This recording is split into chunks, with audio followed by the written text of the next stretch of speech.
What's up, everybody? And today we are reacting to Oversimplified, The American Revolution Part 2. Very excited for this one. The last one was fantastic. If you haven't seen it, go and check it out. Highly recommend it. We've got some really good stuff coming up in the next, 10 days. Tomorrow, we've got the Halo Infinite beta with Big Team Battle. You guys know how hyped I am for Halo. Hell yeah. Super excited for that. Followed by, we've got, Monday, Tuesday, Wednesday of nothing available, so we're going to be doing a bunch of Red Dead Redemption 2 because we didn't do any this week. Followed by next weekend, we've got some Battlefield 2042 beta. So we've got a lot of awesome gameplay coming up in the next few days. So don't forget to subscribe and turn on that little notification bell so you can see when my videos go live. But for now, let's shut up. Let's pop this up, shall we? And let's have a quick cheeky peek at Oversimplified American Revolution Part 2. This video was made possible by Brilliant. Math and science done right. Keep watching until the end of the video to learn how you can get 20% off the annual premium subscription. Washington's butt was sufficiently kicked. Winter was here. His troops' morale was low. Some just up and left. Washington needed to do something, anything to restore faith in the revolution. The British had spread throughout New Jersey and settled in for a winter of drinking cider and partying hard. Nobody expected an attack in the winter, so Washington started making plans for an attack in the winter. As you do. Do the unexpected. It always works, right? It always works. Also, you got to keep the morale high for the troops. British had hired a large force of Hessian mercenaries from the German states of Hesse-Kassel and Hesse-Hanau to fight the rebels. It was these mercenaries that were stationed across the Delaware River from Washington and his army. And there were more Hessian reinforcements incoming, but they made an unscheduled stop because their commander got thirsty. No, not that kind of thirsty. That kind of thirsty. It was Christmas Eve with a blizzard outside when Washington heard the Hessian defenses were down, and he decided to attack. I never knew that the British hired mercenaries. I didn't know that. Also, look at them horses in the background. That's hilarious. Made a perilous crossing of the icy Delaware River with 2,400 men and marched 9 miles to Trenton, where he caught the Hessian forces completely off guard. After a short but fierce battle, the Hessians surrendered in droves. It was a much-needed victory that sent a clear message, not only to the British, but to Americans across the colonies. The war was far from lost. General Cornwallis led the British forces south to counterattack the Americans, but in a series of battles, Washington's defensive positioning and flanking maneuvers defeated the British 3 times in 10 days. And that's amazing. He actually won that much. British decided to abandon southern New Jersey for the rest of the winter. Washington finally set up a winter camp in Morristown, but for the Americans, there was much less partying than the British. Elsewhere, the British had taken Newport, Rhode Island, because it was a good naval base. In the south, they failed to take Charleston, South Carolina, which left British loyalists unsupported and vulnerable to more harassment and even mass expulsion.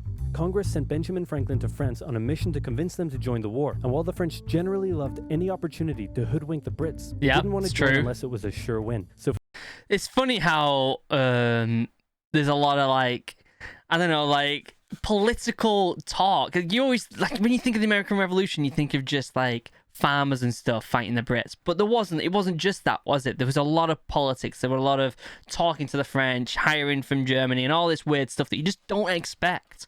For now, Franklin spent his days chilling out and chasing tail. The British Parliament couldn't believe the war wasn't over yet, and the pressure was on to end it. So the British came up with a plan.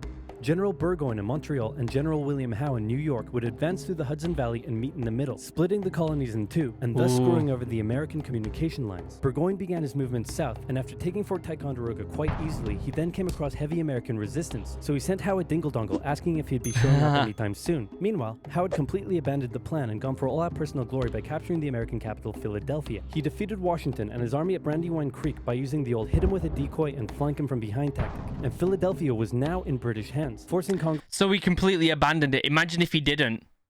This could be completely different, this country. To escape to York. But Burgoyne was left on his own to face the ever-increasing American force in Saratoga.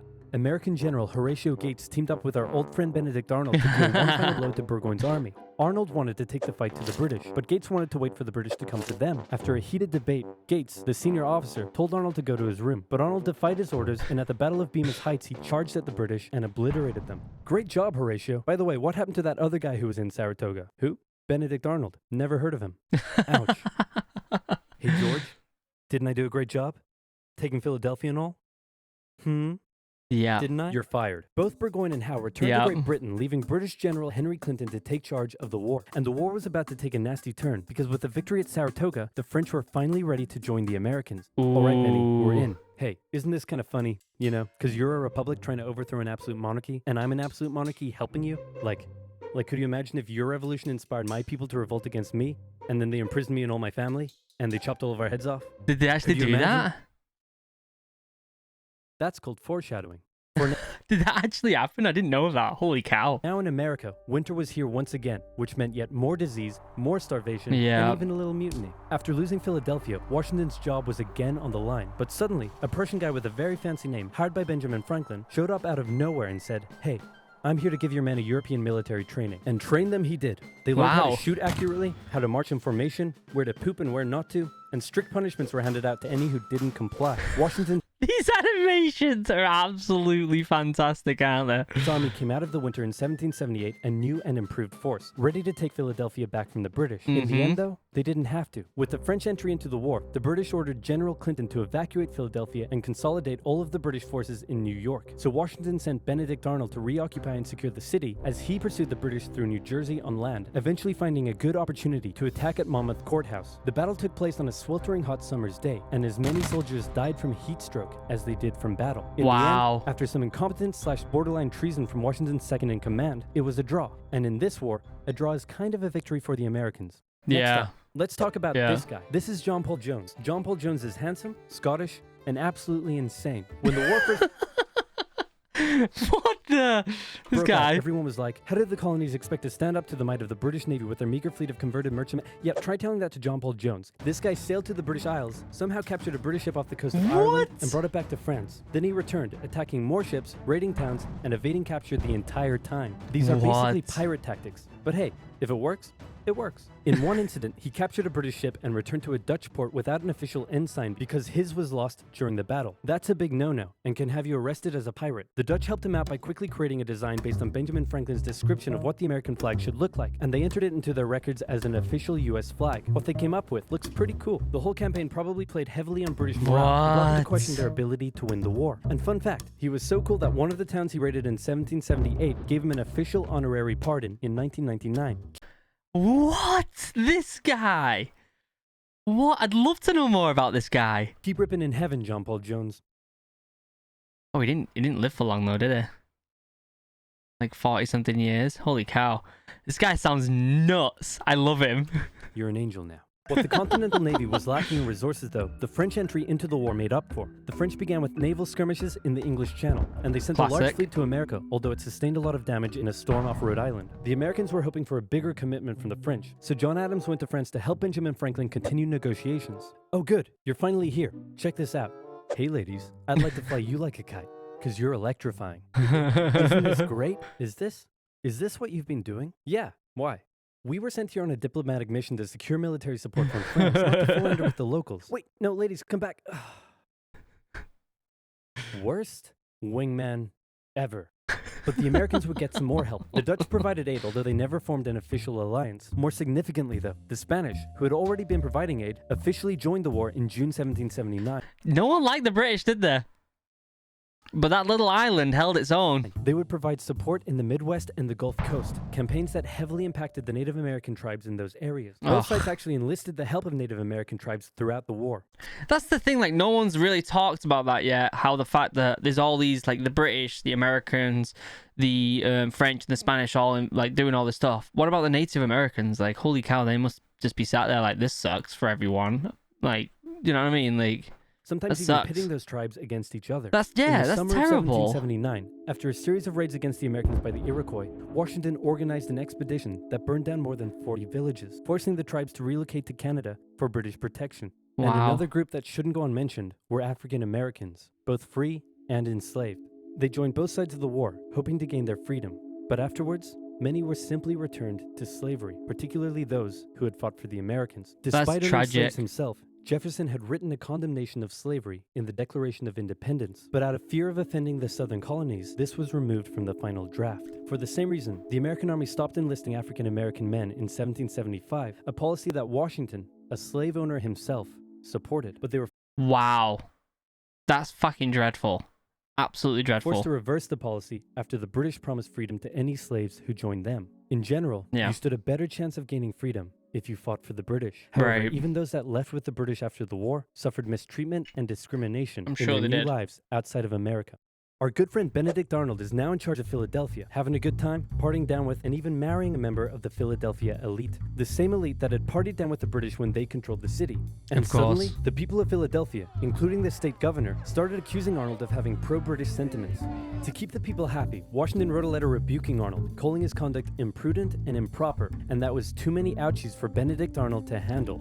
He asked Washington to put him in charge of the fort at West Point. Then he contacted the British, offering to hand the plans of the fort over to them and join their side. Our good friend Benedict Arnold is our good friend no more. Luckily, the treasonous he betrayed. plans were discovered on a captured British officer, but Arnold managed to escape before he was arrested. As a British brigadier general, he would go on to lead raids against American cities, most notably his raid of Richmond, Virginia in 1781. His betrayal shook George Washington, who had once again set up camp at Morristown. His leadership somehow held the Continental Army together through the harshest winter of the war. We're entering 1780, and Parliament was hopping mad that the war still wasn't over. The British debt was soaring, and despite taking parts of Massachusetts in late 1779, the North was in a stalemate. I think you'll find that's Maine, not Massachusetts, even though it was Massachusetts at the time, because that's where I live right now. Beautiful Maine. So the British decided to make a major shift in strategy to the south, an economically rich area with a higher level of support for the British, or so the British thought. A year earlier, they had captured the underdefended city of Savannah, Georgia easily, and a joint American-French counter-siege failed. Now, they laid siege to Charleston, South Carolina. It fell within months, with thousands of American troops surrendering to the British, a costly defeat. The British quickly moved to take control, and they sent stereotypical Hollywood villain with a British accent Bannister the Butcher Tarleton into the backcountry where he hunted down rebels and destroyed them with ruthless brutality. The British presence also inspired local loyalist militias in the backcountry to rise up against their persecutors. The British really seemed to be onto something with their new strategy, and the ball was very much in Washington's court.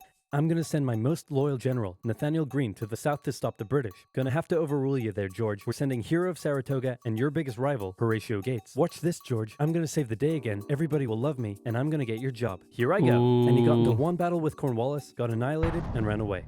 Alrighty, let's go with your guy. Holy cow, there's so much I didn't know about this.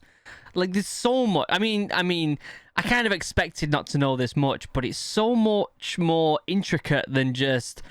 Like, I don't know, when you told that the British were kicked out, you'd think it was just like, oh, they were just kicked out, like they were just, you know, beaten in battle and moved off. But there were so many little skirmishes everywhere across the East Coast, like everywhere. So much more politics. The British outnumbered his own forces and wouldn't be defeated with conventional tactics, so he had to think outside the box. He split his army into two, said, "Hey big boy, look at me," and then they went running in two different directions. Cornwallis sent Tarleton after Morgan, and he caught up with him at Cowpens, where Morgan proceeded to kick Tarleton's butt. Then the two led Cornwallis on a wild chase through North Carolina, his bigger and better equipped army much heavier and slower than Greene's quick and mobile troops. Greene led Cornwallis further and further from his supply line, then crossed the Dan River into Virginia, picked up some reinforcements, and turned back to face the now exhausted British. At the Battle of Guilford Courthouse, the two sides engaged in vicious close combat. Cornwallis, fearing loss, fired his big guns into the chaotic fighting, cutting down many of his own men. Greene retreated, giving Cornwallis the victory, but Cornwallis lost a quarter of his men in the fight, so it felt much more like a British defeat. At this point, both sides desperately needed something to happen soon to end the fighting. The British were running out of money, while the Americans were again facing mutinies as the men went without pay or even basic living needs. Fortunately, the French were now showing up in greater numbers and were ready to fight. After his encounter with Greene, Cornwallis decided the only way to win the South was to first prevent the Southern Continental Army from using Virginia as a supply base. So he abandoned the Carolinas, moving to Wilmington and on to Yorktown, a position the British believed would be easy to supply and support. On his march to Yorktown, he raided many farms, stealing horses and supplies from the locals, but also freeing thousands of slaves, many of whom joined him. It's funny how they free all these slaves and then all of a sudden they just probably treat them like crap after the war. It's heartbreaking. His new position as an opportunity to land a decisive blow on the British. Washington wanted to attack Clinton in New York, but the French said it was a really dumb idea. And to be fair, it was. Instead, Washington sent out fake dispatches to make it look like they would attack Clinton, but secretly their combined force marched all the way down to Virginia. A large French fleet under the command of Comte de Grasse arrived and successfully cleared the British Navy out of the Chesapeake Bay. The combined land and naval forces then laid siege to Cornwallis's army in Yorktown.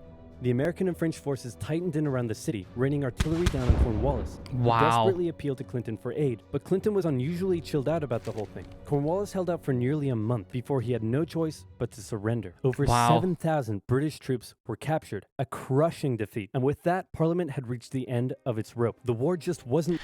It makes you wonder, like, how many casualties there were throughout this whole event, like the whole thing from start to finish, how many casualties there actually were, because it sounds horrific.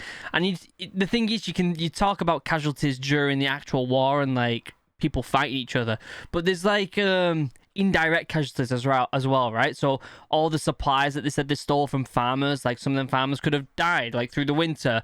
Like there's loads of things that could have happened, you know, indirectly. Families that, because their husbands or sons or whatever went off to war, how many of them died out of starvation or unable to provide for themselves? You know, it's kind of heartbreaking.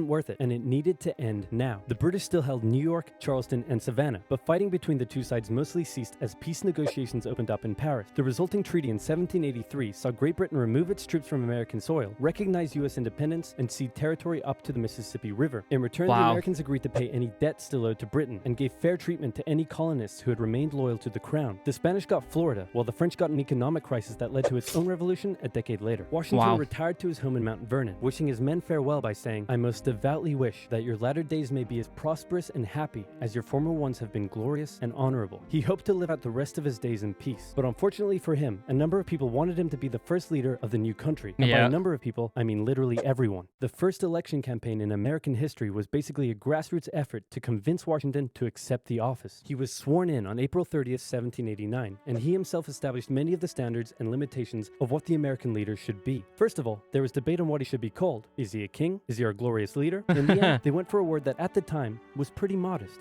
President, like the president of your local bowling club or office bake sale committee. He set up a cabinet of expert advisors, knowing that no president could know everything, no matter how much of a stable genius they claimed to be. It's true. One person shouldn't be in charge of everything. Like, people are flawed. It should be a group. Like, I don't like the idea of a president. Like, it shouldn't just be one person who's kind of like the figurehead of the whole country. It should be a group of people, right? It should be a group of people that all have fair say, because people are flawed. People are flawed, so there needs to be more level-headed people with that one role. He proposed major legislation to Congress and gave an annual State of the Union address to keep his own power in check. He stated that the U.S. should remain neutral in foreign conflicts, and in the end, he voluntarily gave up his power after just 2 terms. He could have made the presidency anything he wanted, but his careful and cautious actions helped set the precedent of an office that is powerful in its limitations, decisive through its diplomacy, and respected in its humility. And so the United States was born, and everything was perfect. It had no problems, not a single one. Certainly nothing that would, I don't know, cause such an extreme divide that it would lead to a civil war. Yeah. Anyway, moving on. Quick quiz. Name them. I'd love to know the one about the Civil War, because I know nothing about the American Civil War either. I'd love to know. Most American thing you can think of. Baseball? Bald Eagles? Calling the winner of an America-only sports tournament world champions? Or maybe math and science? Wait, math and science? That's right. If you didn't know, science is as American as combining chicken with waffles. And don't just take my word for it. Ask Thomas Jefferson. Of course, to do that, you would need a time machine, and that would take some math and a lot of science. If you want to deeply understand math and That's hilarious. Yeah, I would love to know more about the American Civil War. Let me know in the comments if you want me to react to that one next, so we can learn a little bit more about this beautiful country. It's interesting, and I feel like I have a better understanding of how it went now, but I also have a lot more questions. Like, if it wasn't for the French, would this be America, or would it still be British? If it wasn't for the Native Americans kind of messing about, trying to keep their own land, which by the way, the people who were seen off worse out of all this were not the British for getting kicked out. It was the Native Americans, and they were constantly fighting each other, getting hired, and being messed about. And that's heartbreaking. That's genuinely heartbreaking. And the slaves as well. The amount of slaves that were promised this, promised that, promised freedom if you fight for the British, do this, do that, never got any of it. Like, they're the people who truly suffered during this, you know? And it's heartbreaking. But I'd love to know more about this country, especially the Civil War, because that does probably play in a lot more to do with the slaves. And I don't know how much it plays into Native Americans, but I'd love to know more about that as well. I think I watched a video not long ago about Native Americans and like their mythology and stuff, because I'm super into mythology, especially like Greek and Roman and Norse mythology and Celtic mythology. I know nothing about Native American mythology, and I would love to. So if you've got recommendations for that as well, please let me know in the comments down below. But for now, I guess that is it. Members, you're beautiful, you're amazing, I love you, I couldn't do this without you. I'm excited to play with the original guard this weekend on Halo Infinite. For those of you who don't know what the original guard is, it is a new gaming guild that we have designed and made for the guardsmen and officer tiers. Basically, it's just a place where we're going to be playing some Halo Infinite and Battlefield 2042 during the betas, during the live games, during everything. If you want to be part of that, become a member, join down below. But the past few times we've played, it's been a ton of fun. Socials down below, and my two other YouTube channels, Original Human Geek and Original Adventures. And other than that, let me know your recommendations in the comments down below, and I will see you in the next video. Have a wonderful day. I love you all. Goodbye.